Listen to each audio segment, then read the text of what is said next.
এই vote vote সব vote. এই তাই তো বলি জোড়া ফুলেই দিলে ভোট। এই তাই তো বলি ভারতাবাজি বিজেপি দূর হটাও। মাথাভাঙ্গা 2 নম্বর ব্লকের ফুলবাড়ি গ্রাম পঞ্চায়েত এলাকায় 16টি পরিবার তৃণমূলে যোগদান করলেন। তাদের হাতে দলীয় পতাকা তুলে দেন তৃণমূলের মাথাভাঙ্গা বিধানসভা কেন্দ্রের প্রার্থী সাবলু বর্মন। মাথাভাঙ্গা বিধানসভা কেন্দ্রের তৃণমূলের প্রার্থী সাবলু বর্মন বলেন, ভোটের আগে বিজেপিতে ভাঙন দেখা দিয়েছে এবং ফুলবাড়ি গ্রাম পঞ্চায়েত এলাকার 16টি পরিবার সহ শতাধিক কর্মী তৃণমূলে যোগদান করেন। এর ফলে তাদের এই এলাকার সংগঠন মজবুত হলো এবং মমতা বন্দ্যোপাধ্যায়ের উন্নয়ন দেখে এদিন তারা তৃণমূলে যোগদান করেন। মাথাভাঙ্গা থেকে উৎপল অধিকারী রিপোর্ট, বিগ নিউজ বাংলা। 17 নম্বর বুথের 16টি পরিবার বিজেপির প্রতি বিতশব্দ হয়ে বিজেপি ছেড়ে তৃণমূল কংগ্রেসে যোগদান করলেন। আমরা তাদেরকে স্বাগত জানালাম। আমরা আজকে বুঝতে পারলাম তাদের মনের ভাষা। তারা বললেন যে বিজেপি প্রার্থী তিনি বহিরাগত হয়েছেন, তিনি দিনারা থেকে এখানে এসেছেন, তাকে দেখা পাওয়া যাবে না। একটা কাগজপত্রের সিগনেচার করাতে গেলে তার বাড়ি যেতে হবে। তিনি বাড়ি থেকে নামেন না, 4 ঘন্টা 5 ঘন্টা সময় লাগে সাক্ষাৎ করতে।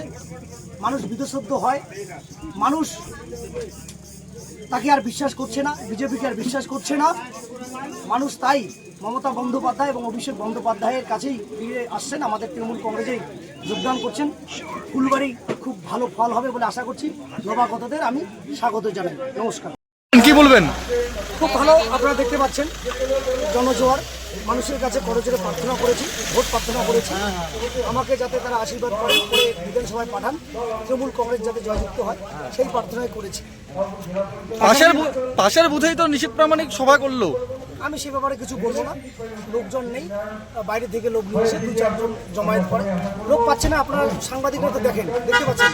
তুলনামূলক দেখুন যে পাশের বুথে উনি আর তার পার্শ্ববর্তী বুথে আমি, তাই তো একই বুথ।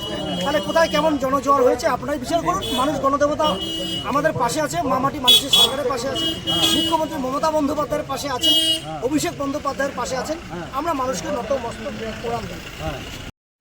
নমস্কার, আমি তৃণমূল কংগ্রেস মনোনীত মাথাভাঙ্গা বিধানসভার প্রার্থী মাননীয় মুখ্যমন্ত্রী মমতা বন্দ্যোপাধ্যায় এবং প্রিয় নেতা অভিষেক বন্দ্যোপাধ্যায়।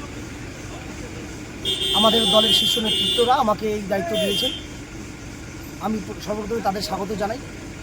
আজকে আমাদের সকলের শ্রদ্ধেয়, সর্বজন শ্রদ্ধেয় উত্তর পূর্ব ভারতবর্ষের মনীষী রায় সাহেব ঠাকুর পঞ্চানন বর্মার জন্ম ভিটেই আজকে আমি গিয়ে শক্তি সঞ্চারিণী দেবীর পুজো করেছি এবং আমি সেখানে গিয়ে আমাদের শৈব ধর্মের এই অঞ্চল যেহেতু, সেখানে শিব পুজোও করেছি, করে আশীর্বাদ প্রার্থনা করেছি যাতে আমি বিজয়ী হয়ে মানুষের পাশে থেকে মানুষের সেবা করতে পারি।